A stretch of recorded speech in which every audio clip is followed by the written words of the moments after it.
fraud laws. And the chairman of the session is Professor Olu Ogunsakin, who is the technical advisor to the Inspector General of Police.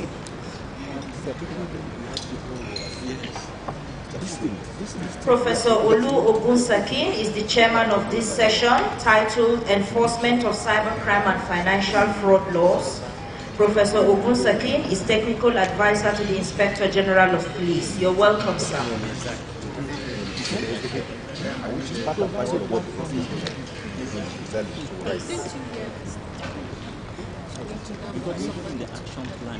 Okay, our hands are still busy.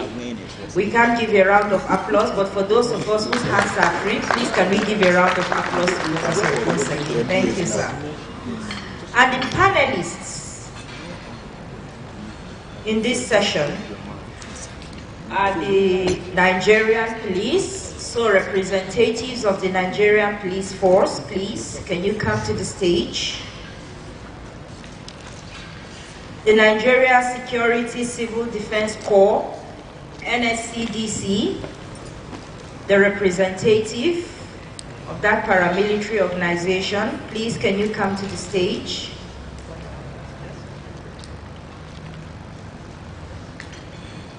The Office of the National Security Advisor, Dr. Bashir, I'll call you out if you don't come.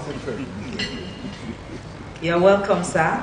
Please, a round of applause for the very intellectually challenging Dr. Bashir. You're welcome. Dr. Sharif Lawal, you're welcome, sir.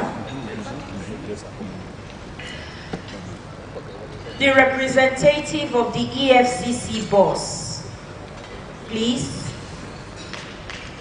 You are welcome, sir. And the representative of the DSS, Director of State Security Service, the representative of the Office of the DSS.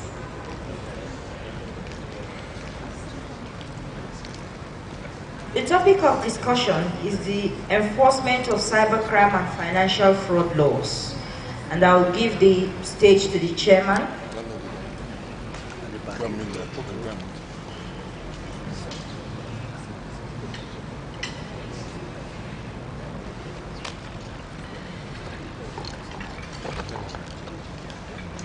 The Assistant General Manager, Access Bank Nigeria PLC, is also on this panel. Mr. Patrick Mobolaji Durojaye. Mr. Durojaye, you are welcome to the stage, sir. A round of applause for Mr. Durojaye. You're welcome, sir. At this juncture, I will hand over the mic to the chairman of the session, Professor Olu Ogunsakin, who is the technical advisor to the Inspector General of Police, to give us his remarks, and then the speakers will take the stage. Starting with the representative of the DG of the Department of State Security Services, who will be speaking with us on the threat of cybercrime and the challenges of enforcing the Cybercrime Act. Mr. Chairman, sir, you're welcome. Good morning, everyone. I hope everybody is ready to have a good conversation about this important topic. The issue facing Nigeria, actually the world, is not something that can be easily dealt with in a session or two. But we try our best to confront some of them. One of the first issues that actually comes to my mind is this notion of national content. And I think you've heard about this thing called national content and local content. I'm quite aware that when you are talking about cybercrime, we need to start looking at bits that will be world content, not just national content. Everybody should be willing and able to protect their own borders. But there's a saying that my neighbor's borders or my borders are strong as that of my neighbors. And in essence, what you have going for you is you need to make sure that your neighbor's borders are equally as strong. On this presentation here. I've got three distinguished guests who are going to assist us to tackle these issues. Again, we have to bear in mind that this is something that we cannot come to a conclusion in one setting. What we're going to be looking at is the threat of cybercrime and the challenges of enforcing the Cybercrime Act.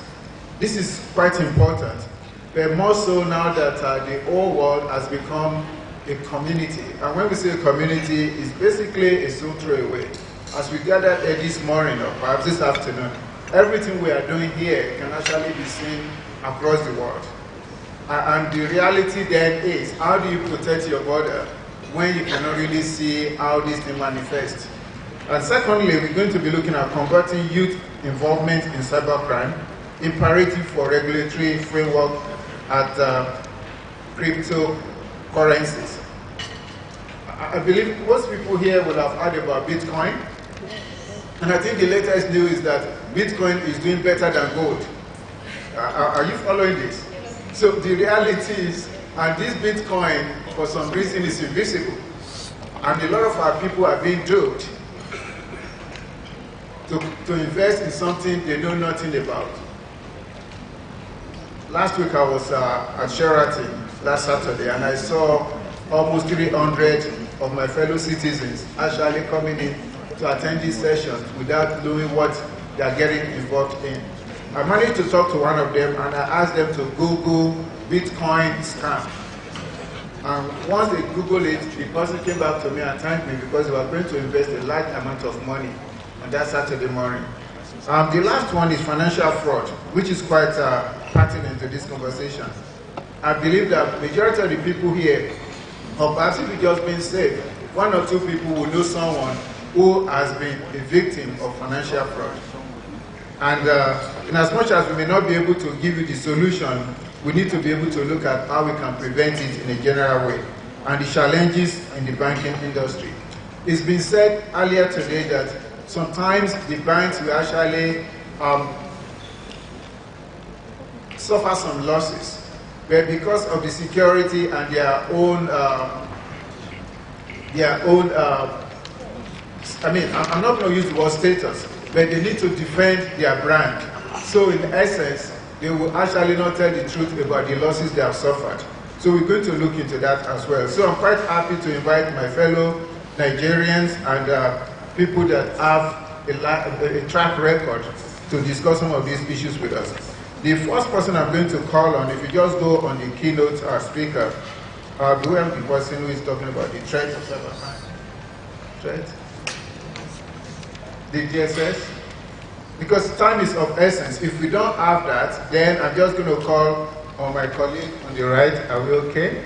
And one of the bits I like to do is, if you can just talk briefly about himself so you know the person who is talking to you. Thank you very much. Good afternoon, everyone. All protocols observed. My name is Bolaji Durojaya. I work for Access Bank in risk management, where we look at different issues. It's so important. The banks takes this as very, very important because of the technology that we've seen. You've seen that banks have moved from the traditional mode of banking. Now, I don't need to go to a bank to do everything. With this, I can transact every form of banking. So, actually, abroad, they charge you for entering the banking hall because they want you to use all the channels. And you can see in Nigeria, we are following at a very fast pace. So the banks are opening ATM galleries, they are getting into mobile banking, telephone banking, and all this comes with its attendant risk. And those risks are very, very high. The EU in 2016 noted about 18 high trend of cybercrime. And one of the actually sort of like narrowed it down to two areas, and one of which is the ransomware. which I call computer kidnapping, and payment system. I don't know if any of you, I used to live abroad, and I had an experience, and I had my ATM card. I hardly go to the bank. So one of these days I was working, and I just, let me check my account, and I saw debit. So I entered the bank and I said, I need my statement. Behold, my card with me was being used in another part of the country where I was not living and I've never been. And I have my card with me. Assuming I did not just out of intuition tested it, my money will have gone. Some of us have been to the United States where you use your card and suddenly you see some debits alert and say, I never bought this, I never bought that, so the bank has defrauded me. And we have all these challenges and all these issues coming up. Some of you have now your mobile banking with you. Now with different innovations comes star 901 in Access Bank.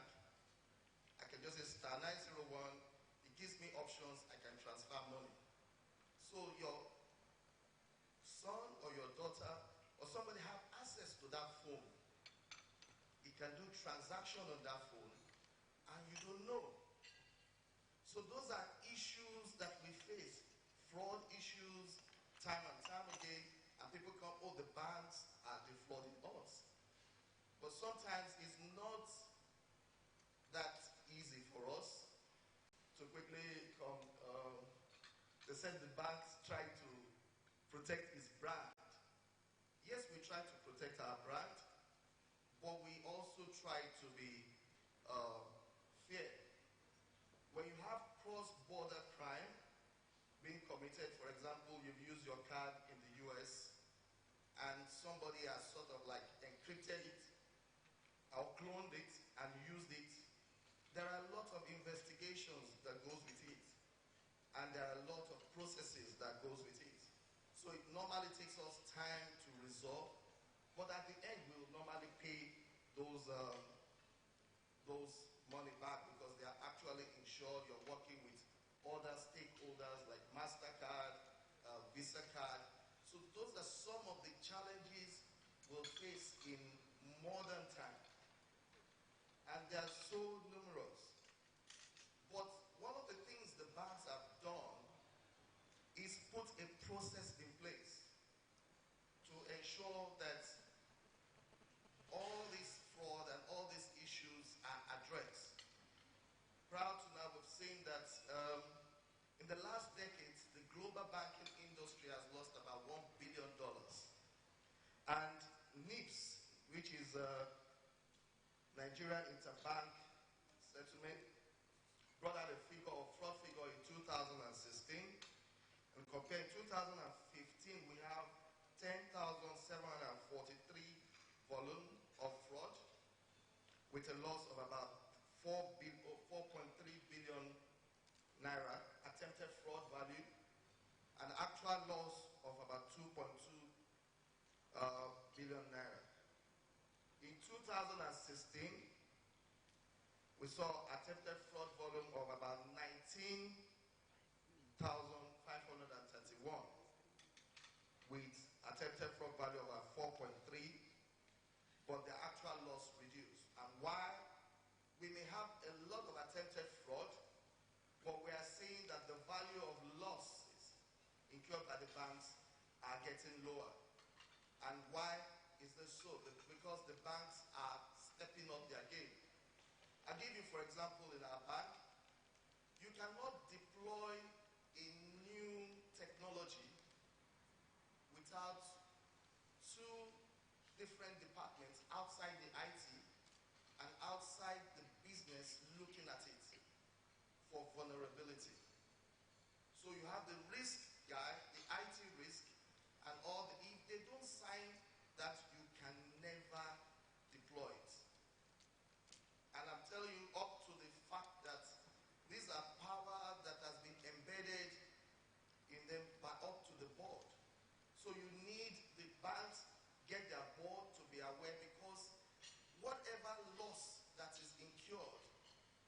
must report it.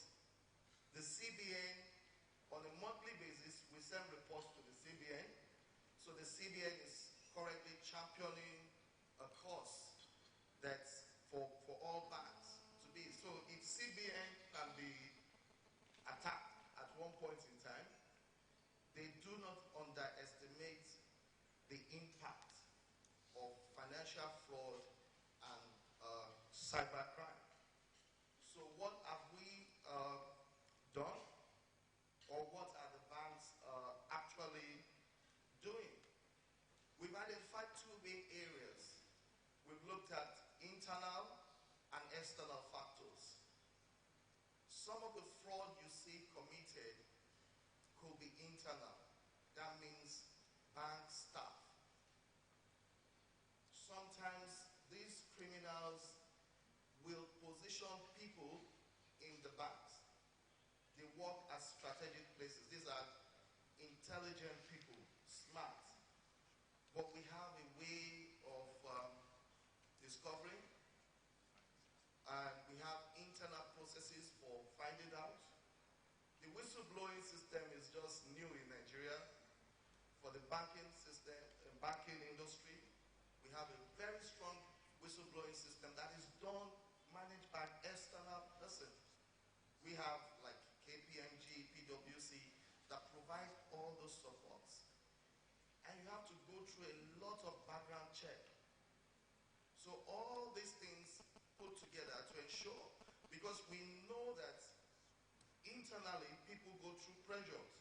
So you have a guy that sees a young bank worker comes, if you do this, it will just plug this in, we will give you 20 million naira. And that person will compromise. So we have developed, as you see trends and events happening, we keep changing those things. So sometimes you say, oh, I did this in the bank yesterday and I want to do it again. But they said, no, they've changed the process. Processes are changed, internal control are changed every time to ensure that we have a good, robust system to protect the customers. I get complaints, oh, we were trying to do this, but we couldn't go through it. And I said, sorry, we are actually trying to protect you. Because we have a lot of people are now technology driven, but technologically ignorant. So we download a lot of things on our phone. We see things and we look at it, oh yes, it's interesting. And from it, we don't know that those things are malwares, are phishing, or things that are, positioned to steal data and information. So the banks recognize the importance. Now, one area of risk is the BVN. The BVN, the purpose of the BVN was to curb financial fraud. While it achieved that to an extent, it also created another opportunity for some people. So you have criminals keep changing every day. So you have situations where somebody says you must press your hand like this. They find a way to change it and erase it. So the banks have to step up and change processes. So fraud and cybercrime is what we as bankers, the critical challenges we face on a daily basis. But one of the things is that we keep educating ourselves, we keep educating our... Unavoidably absent. He is currently leading an anti-corruption work that commemorates the 2 years of anti-corruption fight under the current administration. The speech I'm going to give here is solely my own. Initially, the perpetrators of this crime lack computer knowledge. They mostly download apps that help them in perpetrating these scams, mostly script kiddies. Gradually, there is a shift from that direction. Our cyber criminals are growing more sophisticated. Most these criminals operate as a syndicate with members who play various roles to facilitate the fraud. In some instances, support is sought from the outside. Some members of the syndicate who possess this IT knowledge are responsible for compromising computer systems. Others, with the know-how of making sales pitch, convincing the victims, go out to scout for victims, either on the phone, particularly in cases of telemarketing fraud. And there are others who facilitate the receipt of the proceeds of fraud. When funds are to be received in another country, relationship with the rogue BDC operators comes in handy. The rogue BDC operators, who are mostly not members of the syndicate, provides international bank accounts, commonly called drop accounts, where the proceeds of this fraud are paid into. And then they assist in repatriation of the fraud, the proceeds back into Nigeria. In some instances, the fund itself does not come back to Nigeria. It remains in an account out of Nigeria. Here in Nigeria, the BDC operators give them the Naira equivalent at a seriously discounted rate, and then Nigerian businessmen who go out to these countries to make purchases are given the opportunity to take the money, make purchases, and then return to Nigeria with the goods. In some instances, the funds are transferred through Western Union and MoneyGram. We are currently seeing a shift in this trend, where the members of the syndicate who are out of Nigeria open bank accounts in those countries. In some cases, we have seen situations in which they either go out of their way to marry the nationals of other countries in order to enable them to open bank accounts, or to recruit them through the work-at-home scams. Most of these channels of funds coming into Nigeria are regulated by the Central Bank of Nigeria, the NDIC, and are under the persistent scrutiny of our law enforcement agencies. Hiding the proceeds of criminal activities from the persistent scrutiny of law enforcement has been an insurmountable challenge to these criminals until 2009, with the advent of Bitcoin. The emergence of Bitcoin in 2009, a cryptocurrency and payment system, marked a watershed in how currencies are perceived, stored, and transferred. Other alternatives of cryptocurrencies have since come into existence. The cryptocurrencies, or virtual currencies, the currencies of the internet, are not centrally controlled or backed by any nation state. They utilize a decentralized system, a distributed database based on blockchain, to maintain the integrity and the safety of the transaction ledger. The balance of the ledger is maintained by mutually distrustful parties called miners. This lack of central control, along with the anonymity that internet provides, and the ease with which Bitcoin or its alternatives can be directly exchanged for US dollar or Naira, have made it the currency of choice for Nigerian cyber criminals. The trend is emerging, and we are seeing an increase in this number of cases, with losses running into billions of Naira. We do not have an exact figure as to the losses suffered by Nigerians or other victims related to Nigerian scams in terms of use of cryptocurrencies. There has been an alarming proliferation of online companies here in Nigeria that buy and sell Bitcoins.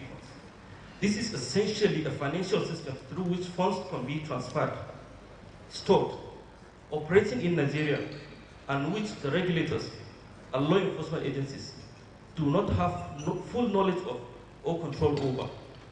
The absence of regulatory control over cryptocurrencies and the companies that buy and sell them in Nigeria essentially means that cyber criminals, money launderers, and most of all, terrorists and their affiliates are free to send, receive, and store money.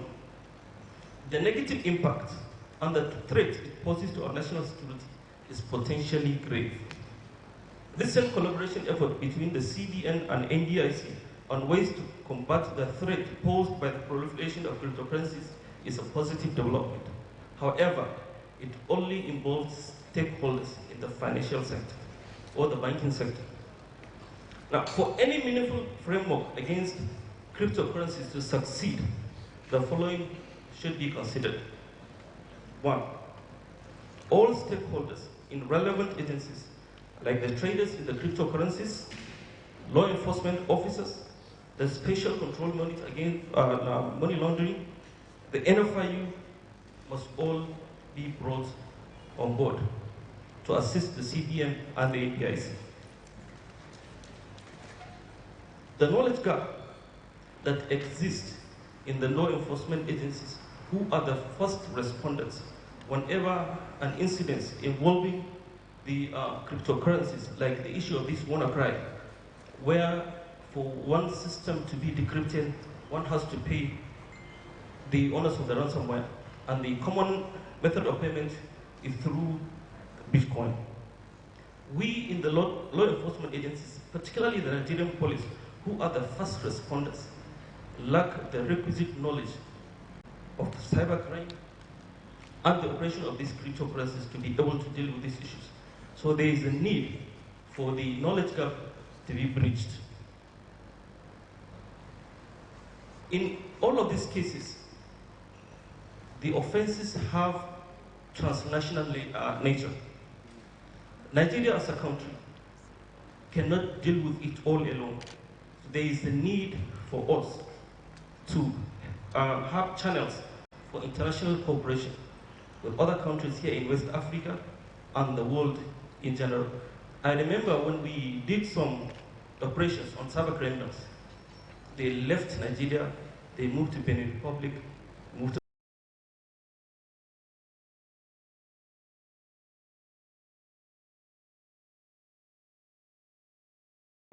pass through a lot of courses, but the challenge they have is the tools required to put their knowledge to practice while investigating cybercrime.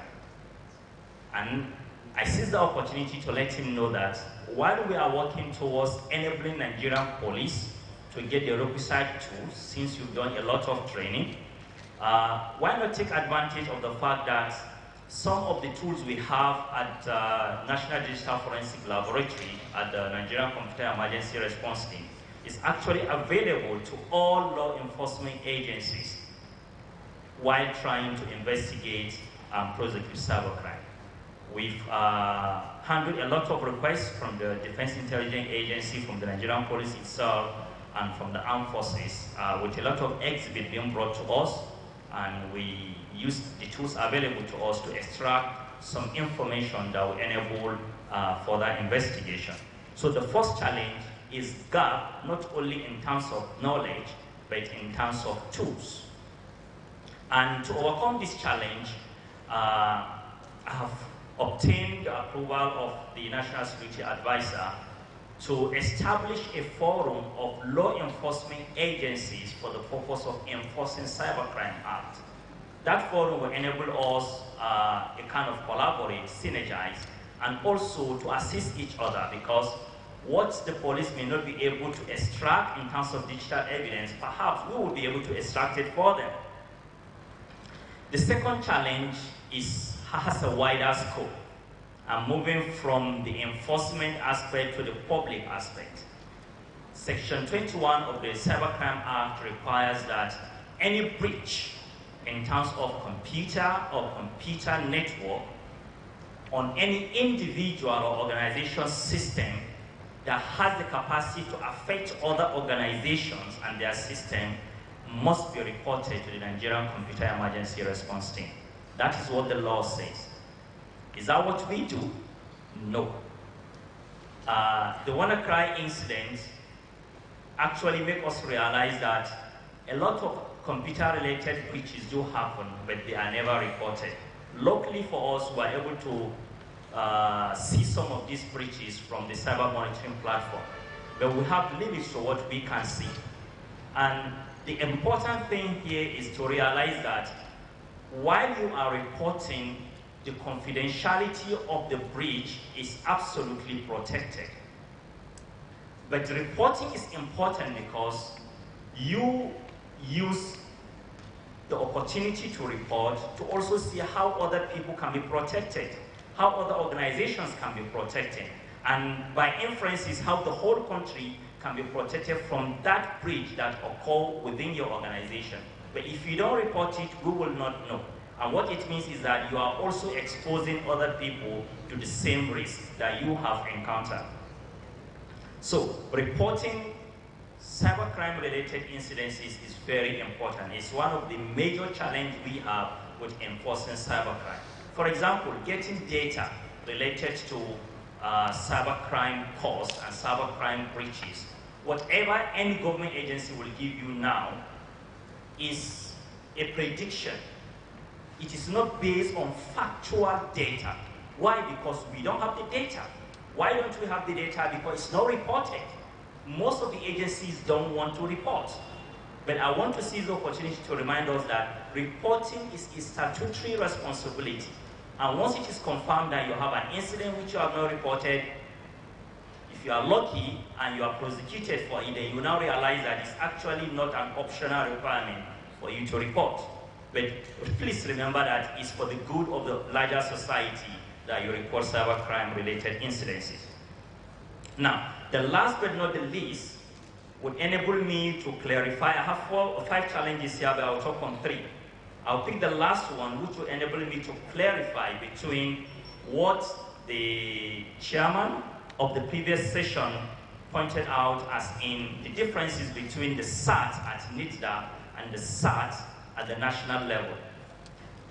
The National Cybersecurity Strategy requires the establishment of computer security incident response team in each sector of the economy.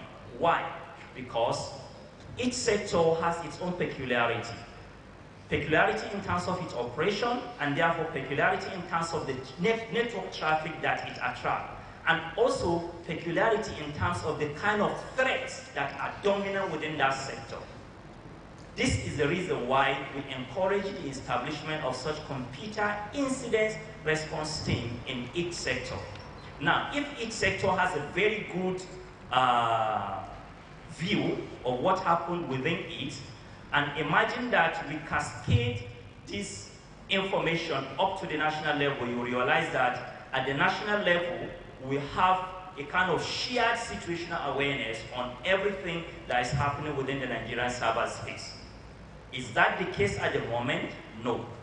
How do we reach where we want is to get MDAs and regulators in each sector to actually establish such computer security incident response team and to have very good information flow between them and the national SAT, such that with that information we will be able to come up with advisories, we will be able to come up with mitigating measures to ensure that any dominant threat found in one sector does not replicate itself in other sectors.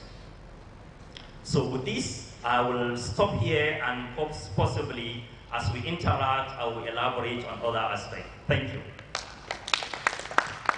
Thank you very much, Dr. Sheriff Lawal. We've got 3 speakers, different views, but hoping to get the same